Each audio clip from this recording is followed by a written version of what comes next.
ایک عرب مسلمان لڑکی لندن میں زیر تعلیم تھی۔ ایک دن وہ اپنی سہیلی کے کسی تقریب میں گئی۔ کوشش کے باوجود وہ وہاں سے جلدی نہ نکل سکی۔ جب وہ اس فنکشن سے فارغ ہو کر نکلی تو رات کافی دیر ہو چکی تھی۔ اس کا گھر دور تھا۔ گھر جلدی پہنچنے کا ذریعہ زیر زمین چلنے والی ٹرین تھی، لیکن وہ ٹرین سے سفر کرنے سے کچھ خوف محسوس کر رہی تھی، کیونکہ برطانیہ میں اکثر رات کے وقت ٹرینوں اور اسٹیشنوں پر بہت سے جرائم پیشہ اور نشہ میں دھت افراد ہوتے ہیں۔ آئے روز ٹی وی چینلز اور اخبارات میں یہاں ہونے والی وارداتوں کا تذکرہ موجود ہوتا ہے۔ چونکہ اس لڑکی کو زیادہ دیر ہو چکی تھی اور بس کافی وقت لے سکتی تھی، اس لیے اس نے بہت سے خدشات اور خطرات کے باوجود ٹرین میں جانے کا فیصلہ کر لیا۔ یہ بات پیش نظر رہے کہ یہ لڑکی دیندار نہیں تھی، بلکہ بہت زیادہ آزاد خیال اور لبرل تھی۔ جب وہ اسٹیشن پر پہنچی تو یہ دیکھ کر اس کے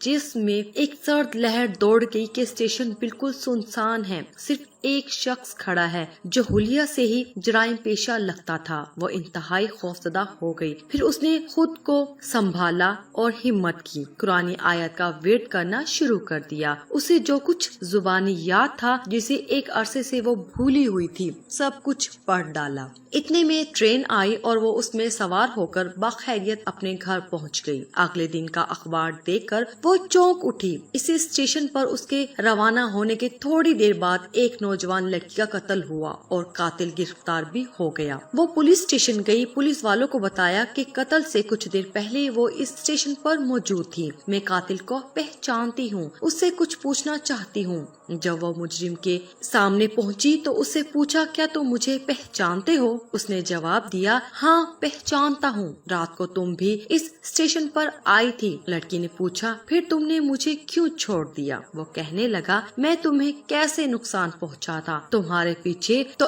دو انتہائی صحت مند اور قد آور باڈی گارڈ تھے۔